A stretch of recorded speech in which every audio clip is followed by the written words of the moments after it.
자, 넘겨서 우리 이제 국민대 문제 한번 풀어봅시다.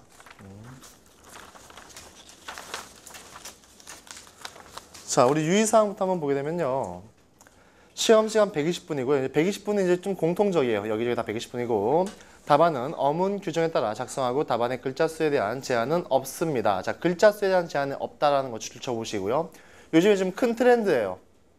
근데 글자 수에 대한 제한이 없다고 해가지고 시간 제한도 없는 건 아니잖아. 어차피 제한이 있다고 생각하시는 것이 좀 더 편합니다. 다시 한번 글자 수에 대한 제한이 없다고 해가지고 막 마음대로 쓰는 것이 아니라 결국에 시간 제한이 있으니까 제한이 있는 거죠. 그리고 글자 수 제한이 있는 게 좋니 없는 게 좋니? 그렇지, 오히려 있는 게 좀 더 쓰기 편하죠, 그죠? 그래서 없는 게 좀 더 애매하다.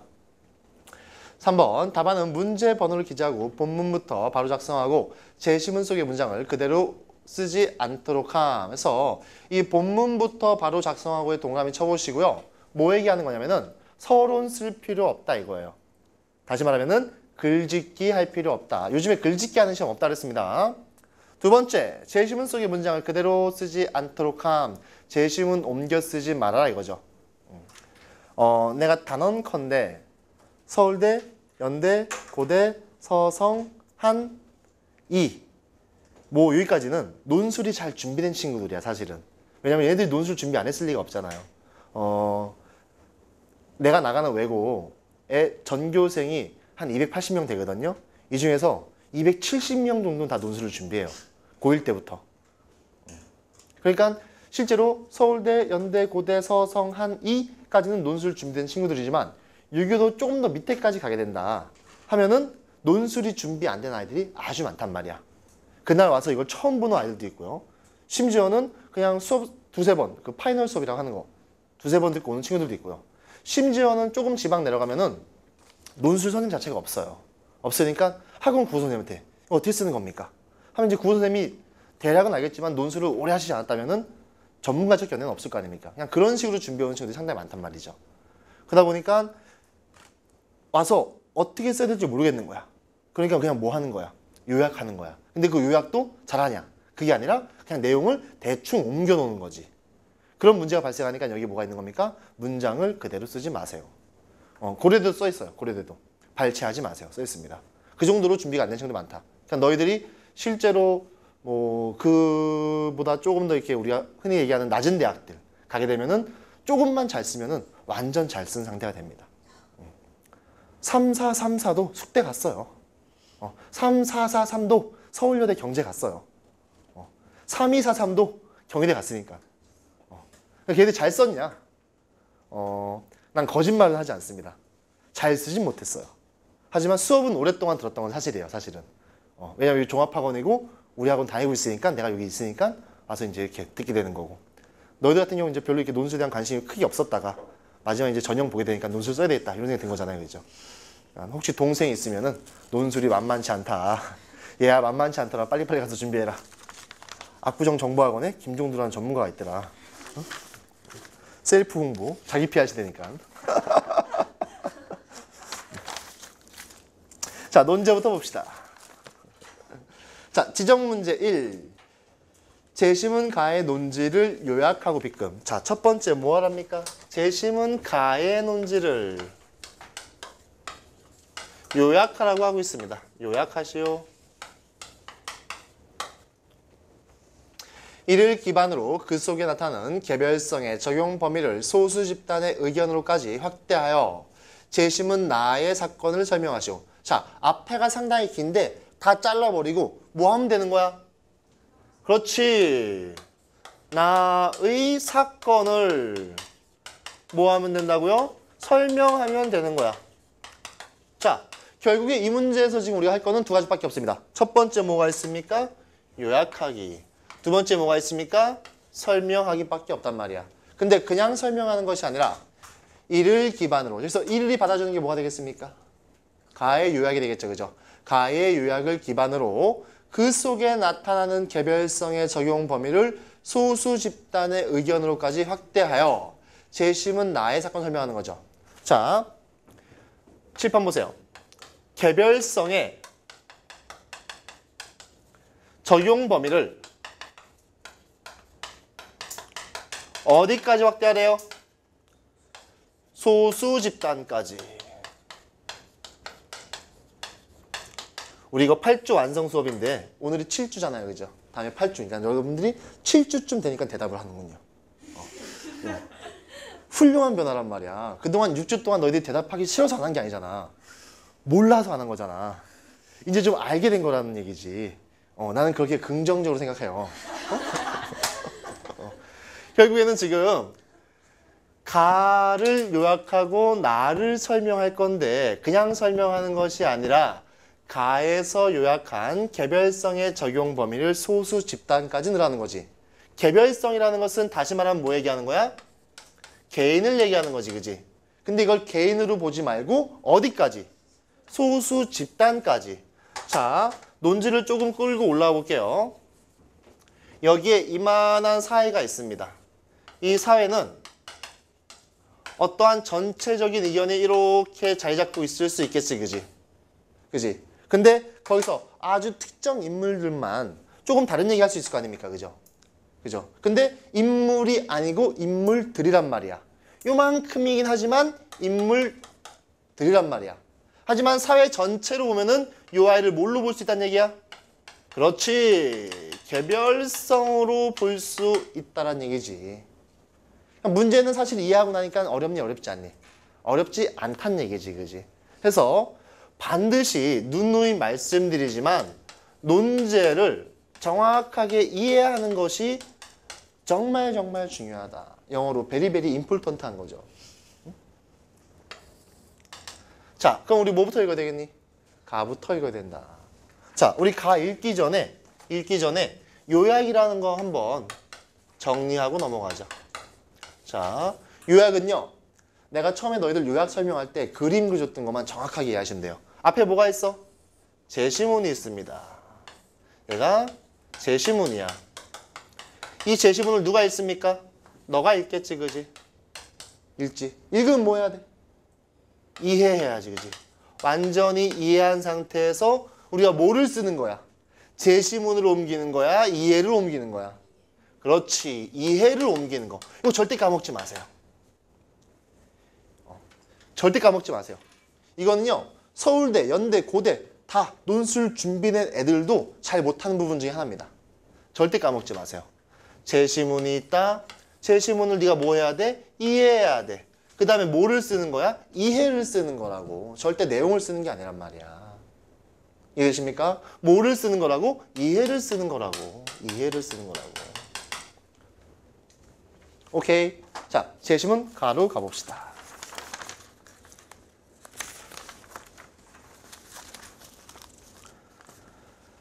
개인적 사상가들의 독특한 주장을 차치하더라도 간혹 나한테 차치가 뭡니까? 이렇게 물어보는 학생이 있는데 고3이 아니죠. 차치가 뭐야? 신경 쓰지 않더라도 이런 얘기죠. 그죠? 개인에 대한 사회의 권력을 여론의 힘과 심지어 법의 힘을 빌려서 부당하게 확장하려는 흐름은 전 세계적으로 증가하고 있다. 뭐가 증가하고 있어요? 개인에 대한 사회의 권력을 확장하려는 시도가 증가하고 있다 이거죠.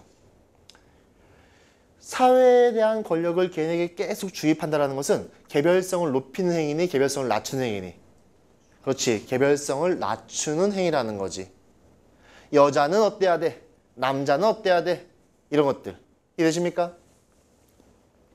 그리고 세계에서 벌어지고 있는 이 모든 변화의 경향이 사회를 강화하고 개인의 힘을 약화시킴에 따라서 이러한 침해가 자연스럽게 감소되어 가기보다는 그 반대로 더욱더 가공할 만한 것으로 성장하는 해악 중에 하나가 되고 있다. 자, 뭐가 되고 있다고요? 해악이 되고 있다고. 자, 정리해 봅시다. 제시문 지금 가에서 개인이 있고요. 이 개인에게 누가 영향을 주고 있어요?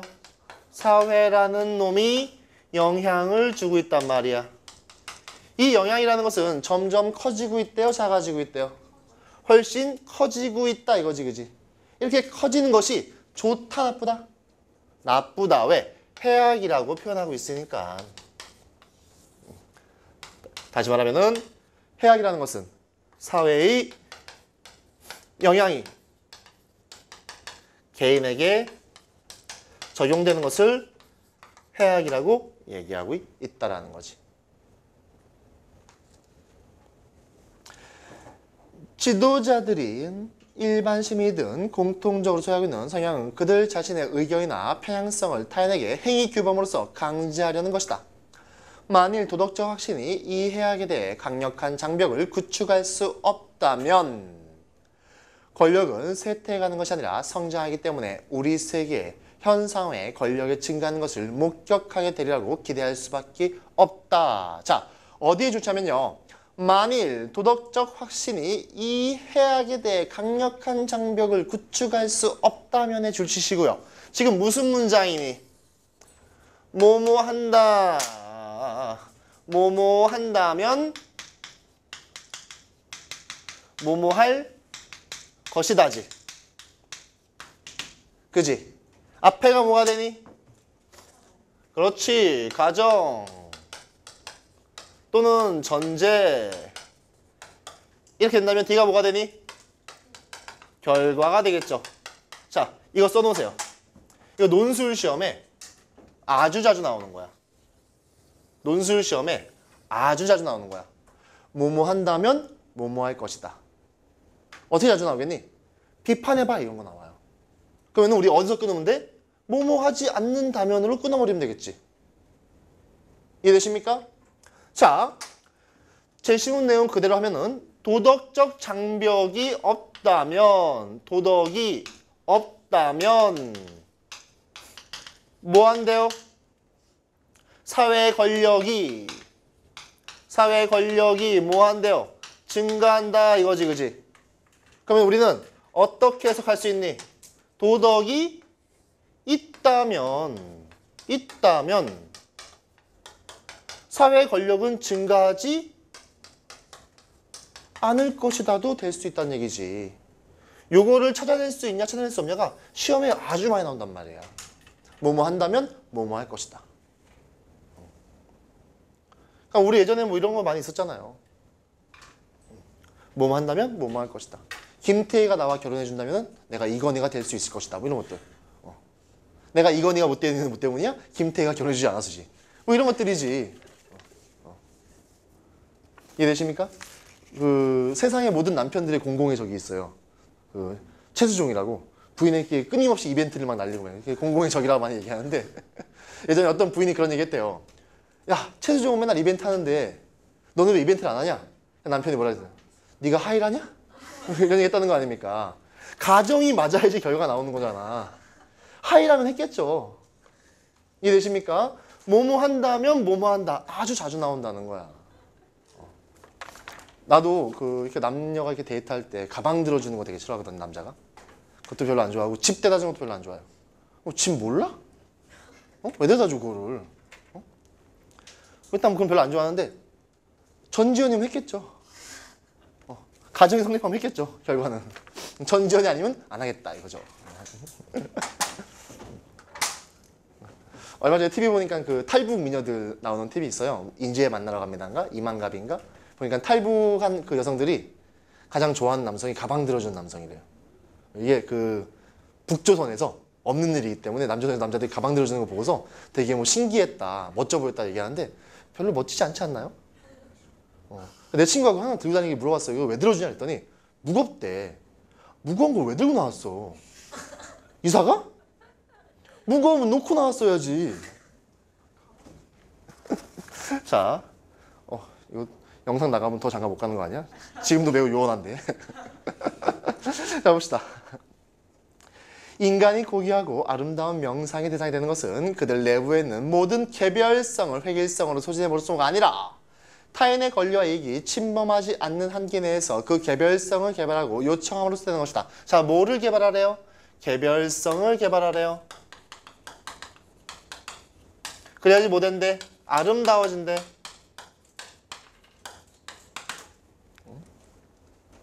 그리고 작품이 그 저자의 성격이 드러내 보이듯이 마찬가지 과정을 거쳐서 인간의 생활이 풍부하고 다양하고 생동감 넘치고 고귀한 생각과 고양된 감정에 풍성한 영양분을 공급하고 그 종족에 솟는 무한한 가치를 가지게 함으로써 각 개인과 종족을 연결하는 유대관계를 강화시키게 된다. 그의 개별성이 발달하는 정도에 비례해서 각 개인은 자신에게 더욱 가치 있는 존재가 되고 그러므로 다른 사람에게도 더욱 가치 있는 존재로 될 수가 있다.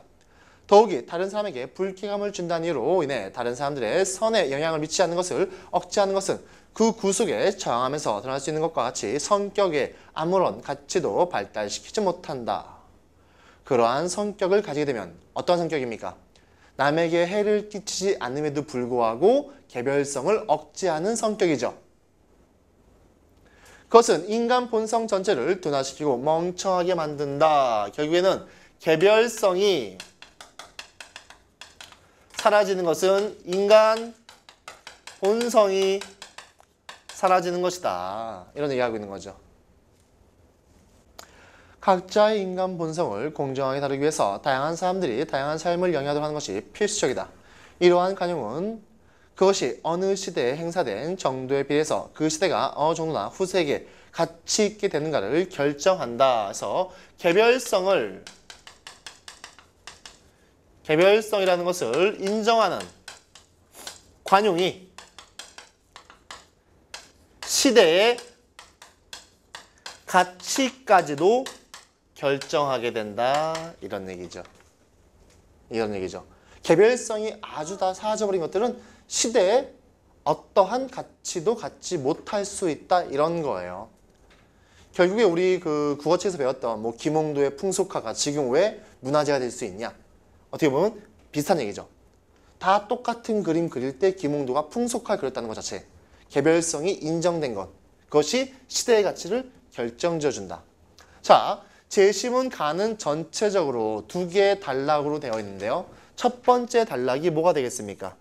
큰 설명의 구조를 가지고 있다면 두 번째 단락이 그것에 대한 예시와 부연의 구조를 취하고 있다는 것을 알 수 있습니다.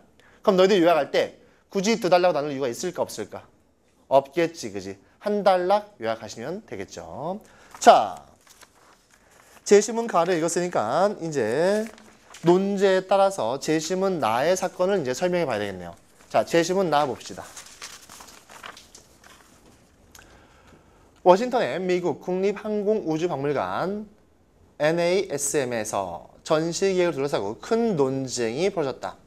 이 박물관의 스미스소니언 박물관의 일부로 1995년 히로시마와 나가사키 원자탄 투하 50주년 기념 전시를 기획하고 있었다. 이게 지금 히로시마와 나가사키 원자탄 투하한 거 50주년이기도 하지만 뭐의 50주년이에요? 그렇지, 미국의 승전 50주년이죠. 그죠? 반대로 일본은 패망 50주년인 거고 우리는 광복 50주년인 거고. 그죠? 그래서 우리가 광복절날 얘네들이 이제 패망 행사를 한단 말이야. 실제로. 패망해가지고 슬픈 날이란 말이야.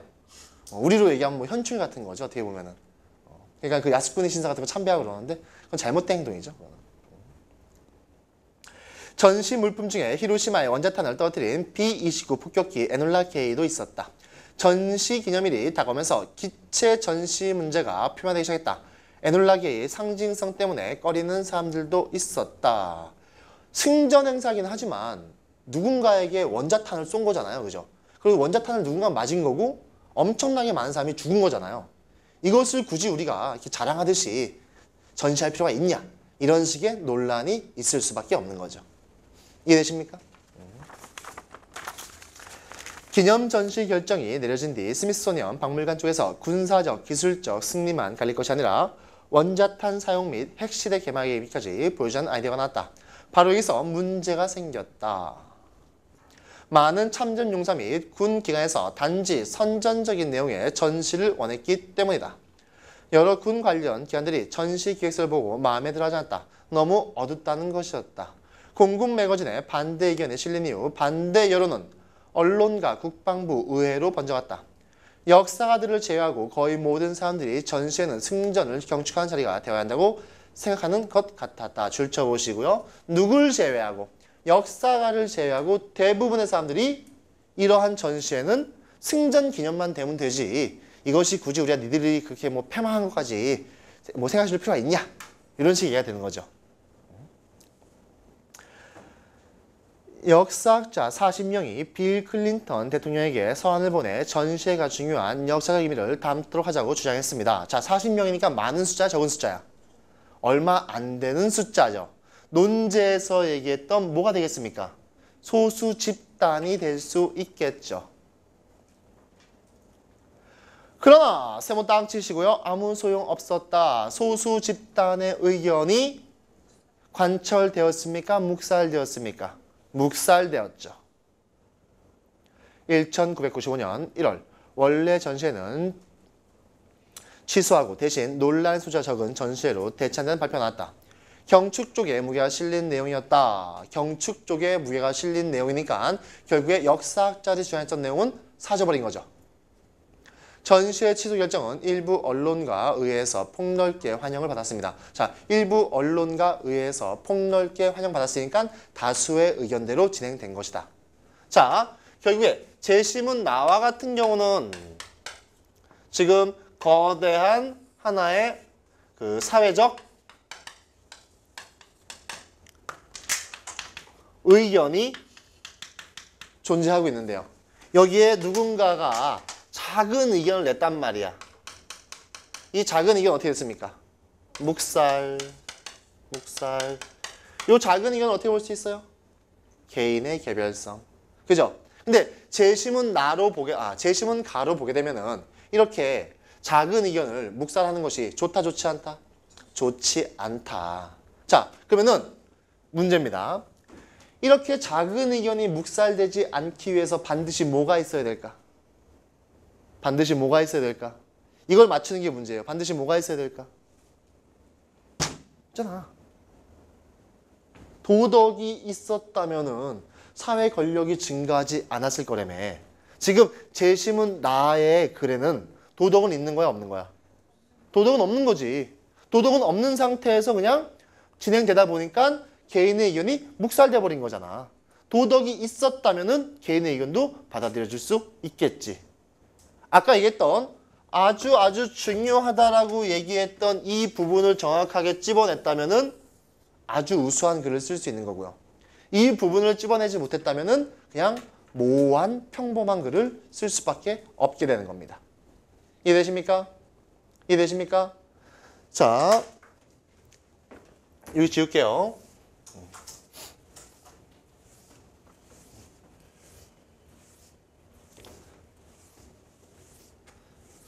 지금 여기서 무슨 얘기가 같이 나와주면 좋냐면은 사회, 권력이 증가되지 않도록 뭐가 있어야 된다고요? 도덕이라는 저지선이 없었기 때문에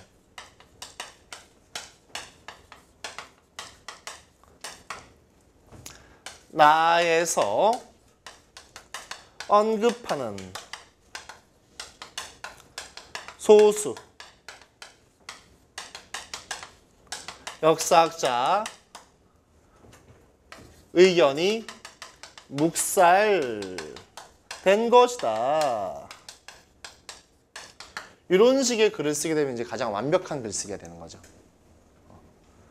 반드시 이런 식의 표현이 등장해주고 있어야 한다라는 겁니다. 오케이, 이해되십니까?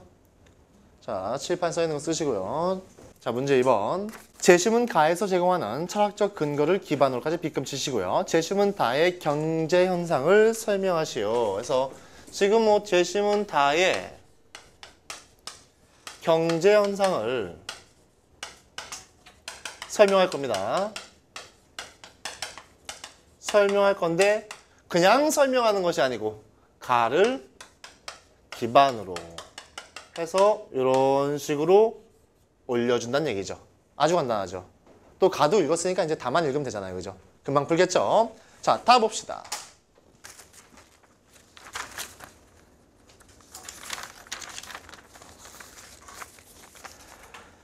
대기업 경제력 집중이 심해지면서 중소업체들의 신규 시장 진입이 힘들어지고 양극화가 심화되며 경제의 기초 체력이 약해지고 있다. 경제력이 너무 집중되면 경제 전체의 리스크가 커지고 창의적인 혁신을 막는다. 대기업의 경제력 집중은 금융위기와 함께 높아진 추세를 보이고 있다. 금융위기 시 많은 중소기업체가 문 닫으면서 대기업의 경제력이 쏠린 것이다. 공정거래위원회에 따르면 매출액 상위 100대 기업 국민경제에 차지하는 일반 집중도 2008년 처음으로 50%를 넘어섰다. 외환위기 전까지 40%대 초반에 그쳤던 것이 1998년 45.9%. 높아진 뒤 벤처 창업 열풍이 불면서 2002년 39.0%까지 떨어졌다. 그러나 2008년 금융위기로 높아진 대기업 경제력 집중은 개선될 기미를 보이지 않고 있다. 자, 재심은 지금 다를 보시게 되면은 대기업과 중소기업이 있는데 이 대기업으로 점점 집중화 현상이 나타나고 있다는 거죠. 이 집중화 현상이 어떤 것을 얘기하고 있냐면 두 번째 줄에 경제 전체의 리스크가 커지고 창의적인 혁신을 막습니다. 이것이 경제 전체의 위험도를 높이고 또 모두 막고 있대요. 창의적 혁신을 막고 있다. 창의적 혁신을 가로막고 있다. 결국에 좋다라는 거야? 좋지 않다라는 거야? 좋지 않다라는 거지, 그지? 그러면은 이것을 재심은 가로 보시게 되면은 이 대기업이 뭐가 되겠습니까? 사회, 권력 또는 다수. 그렇죠. 이 중소기업이 뭐가 되겠습니까? 그렇지. 얘가 소수 또는 개인이 될 수 있겠죠. 다시 말하면은 이 다수가 주고 있는 피해가 이러하다. 이것이 다수가 우리에게 주고 있는 피해다. 그죠? 그러면은 미리 연결시켜 보자면은 대기업 집중화, 이 대기업의 집중화를 뭐 해야지만, 제한해야지만 문제의 해결이 가능하다. 그렇죠? 그래야지만 중소기업, 다시 말하면 개별성이 살아나게 되니까. 아주 간단한 문제예요. 개별성이 없다면 창의성도 없겠죠. 그죠? 모두가 똑같은 생각하는데 어떻게 창의성이 있을 수 있겠습니까? 대기업으로 집중되는 것은 아주 좋지 않죠. 오케이? 자, 재심은 다의 2번. 중소기업 사업 영역을 보호하기 위한 창출로 도입된 중소기업 적합업종 제도가 있다. 동반성장위원회가 중소기업 적합업종 1차 선정 품목 16개를 발표했다. 동반성장위원회는 세탁비누를 사업 이양 권고 대상으로 지목했고 골판지, 상자, 플라스틱, 금형 4개를 진입 자재 품목으로 선정했다. 또한 순대, 대기업이 이런 것도 하겠다는 얘기야. 순대, 청국장, 간장, 막걸리 11개의 확장 자재품으로 선정했다. 동반성장위원회 사무총장은 대기업과 중소기업 간 소통에 중점을 두고 조정협의체를 둬서 여러 논의와 토론을 유도했다고 말했습니다. 그래서 재심은 다가 지금 끝나고 있는데 재심은 다의 2번을 보시면은 지금 결국에는 대기업이 진입하면은 안 되는 것, 또 대기업이 진입을 자제할 것, 이 두 가지를 누가 결정해 준 거예요? 동반성장위원회가 결정해 준 거잖아, 그지? 근데 이 동반, 발음이 어려워. 동반성장위원회. 요 아이들은 다시 말하면 뭐가 되겠니? 얘는 그냥 민간이 차린 거겠습니까? 국가가 차린 거겠습니까? 국가겠죠, 그죠? 민간 이런 말 막 할 수 있어, 대기업한테? 할 수 없단 말이야. 누가 차린 거다고? 국가가. 결국에는 국가가 뭐를 가지고? 제도를 가지고 개별성을 보호하려고 하는 거다 라고 볼 수 있단 말입니다. 이해되십니까? 다시 한번 대기업이 진입하면 안 되는 것, 대기업이 진입을 자제할 것들을 누가 결정해줬냐? 동반성장위원회라는 국가가 결정해줬다. 다시 말하면은 제도를 통해서 개별성을 보호하려고 하는 거다. 자, 논제로 가보세요. 재심은 가에서 제공하는 철학적 근거를 기반으로 재심은 다의 경제 현상을 설명하시오 하는 거죠. 재심은 다에서 대기업은 뭐라고요? 사회 권력, 다수. 중소기업은 사회적 소수, 개인. 국가가 사회 권력으로부터 개인을 보호함으로써 창의성과 경제 전체의 위험도를 낮추려고 하는 거죠. 예를 들어서 우리나라에 기업이 하나밖에 없어. 자동차도 삼성, 뭐 먹거리도 삼성, 핸드폰도 삼성, 다 삼성이야. 삼성 망하면 우리 같이 망하겠죠, 그죠? 그것이 아니라 이건 누가, 이건 누가, 이건 누가, 이건 누가 나눠줌으로써 위험도를 줄이고 각각의 개별성이 발휘됨으로써 창의성도 증대되게 한다 이거죠. 이해됩니까? 자, 여기까지 문제 풀고 문제 3번은 조금 쉬었다가 풀도록 하겠습니다. 여기까지 하도록 하겠습니다.